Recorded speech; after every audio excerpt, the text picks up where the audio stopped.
Hey, are you tired of the left and right politics? I hope you'll subscribe to my YouTube channel. Just click that subscribe button, ring the little bell, and prepare to free your mind from the traditional red versus blue.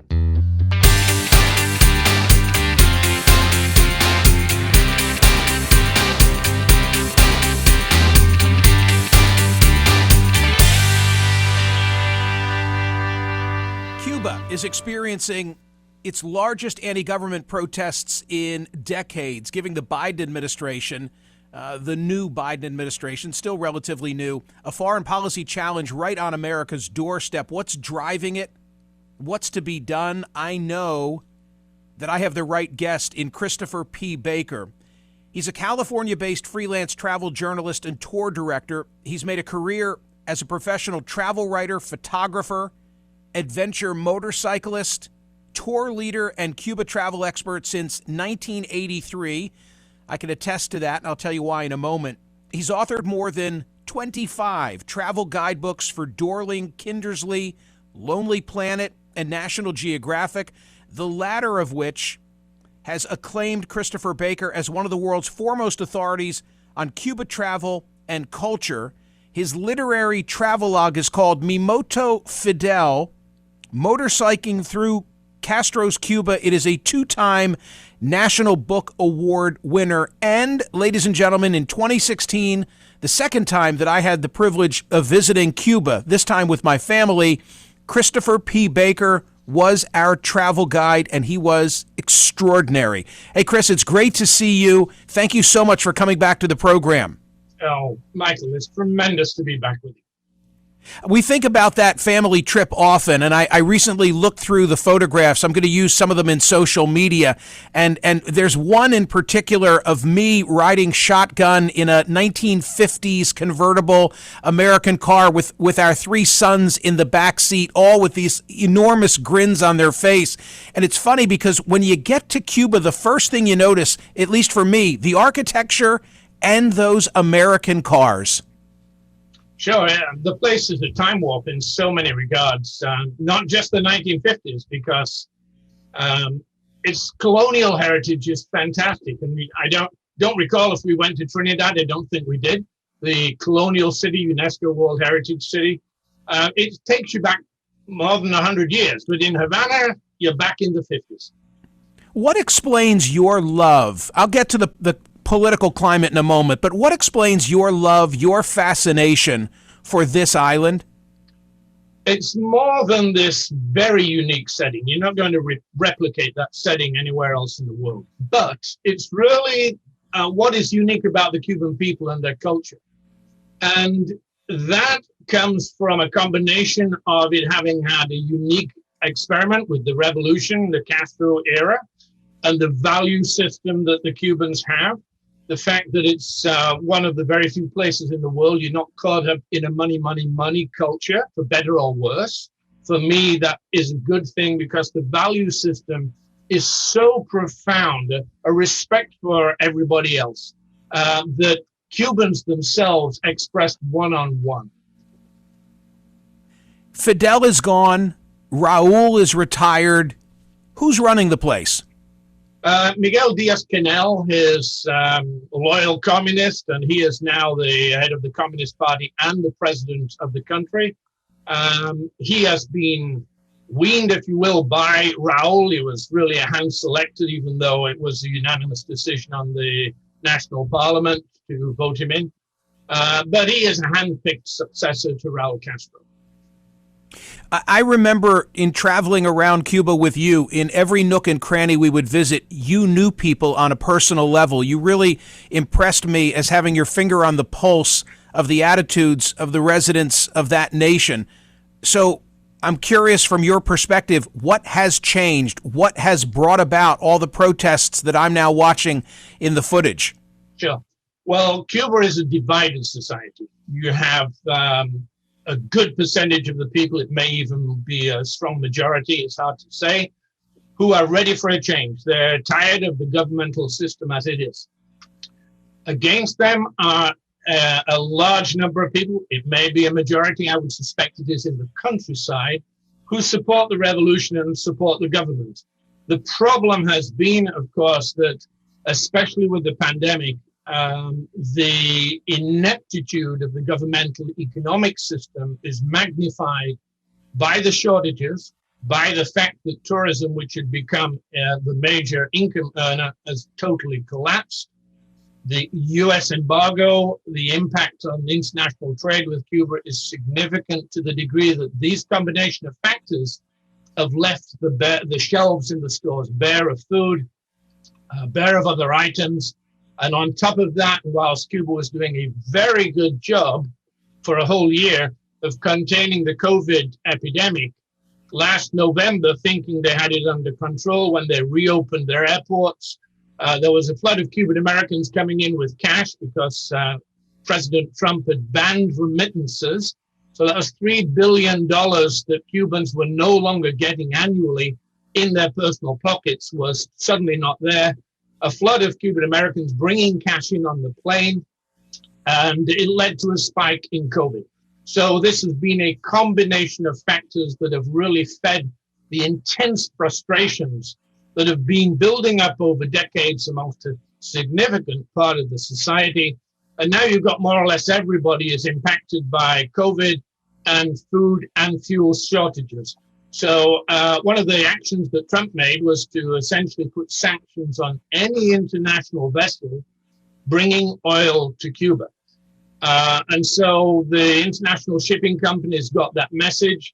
There is a severe shortage of fuel, and that means electricity blackouts. So it's a whole bunch of things.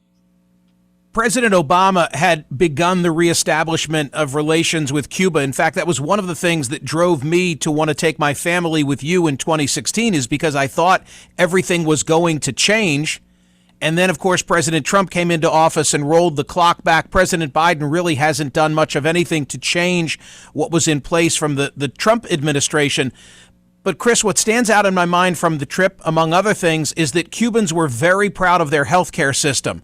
So, and you answered this in part, on the subject of containing the virus, how was their response? Exemplary, really. They're very fortunate that about the only industry in Cuba that really functions on a world-class level has been the biogenetic engineering industry and the medical research industry. And so Cuba was able on its own to come up with 2 vaccines that are now being given to the population, Soberana and Abdala. And they initiated the vaccines about 2 months ago. Looking up the statistics, yesterday 17% of the population has been inoculated fully, but they also began to test everybody. Anybody who tested positive was hospitalized, right? They were taken out of public arena. And so they managed to contain it in that way. Also, of course, they are an island. They closed the airports, so there was no in and out for quite some time. And so their statistics were tremendously positive.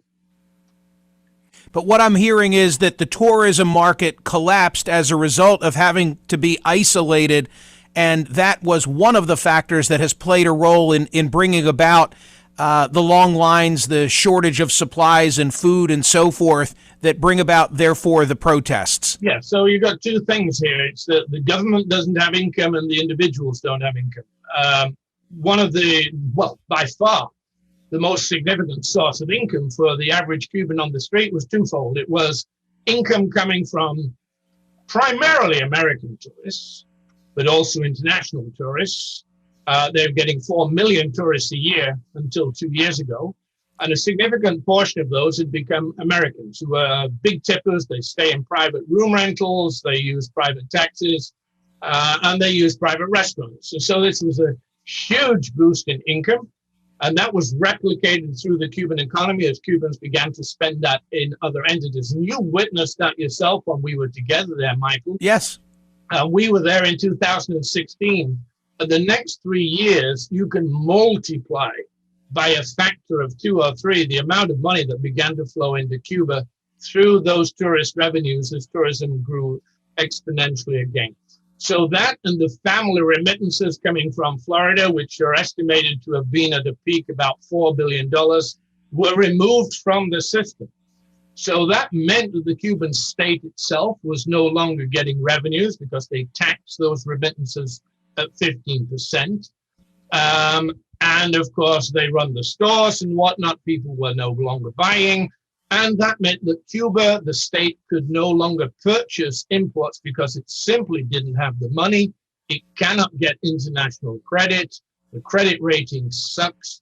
And so this has resulted in massive shortages in the shops, no foodstuffs, etc. And those Cubans who had resources to purchase no longer are getting those resources through tourism.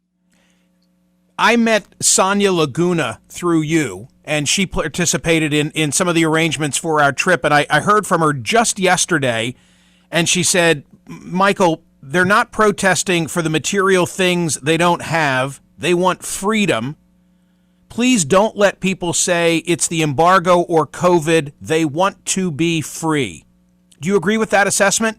Not fully, of course, because I know 28 years, every part of the country traveling, spending 6 months a year at times in Cuba, living with Cubans.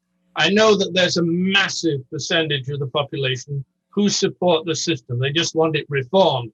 But she's correct in that, as I said before, it's probably a majority of the country as a whole, and certainly in Havana, who are tired of the system. There's no doubt about that. So it is a divided society. And therein also lies the problem, because Miguel DiazCanel's response was absolutely the wrong response when he said revolutionaries to the streets. That was an invitation to violence.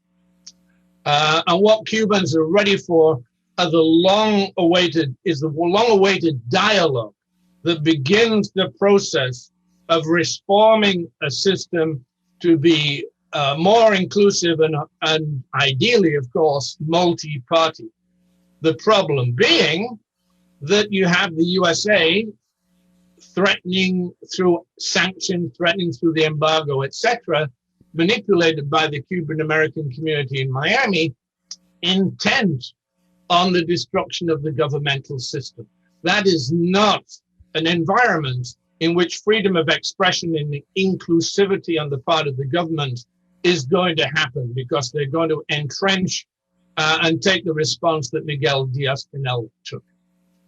A complicated question, especially with my 2 minutes remaining. How much of the future is going to be determined by what U.S. response or policy might be to these events? In other words, does America control the fate?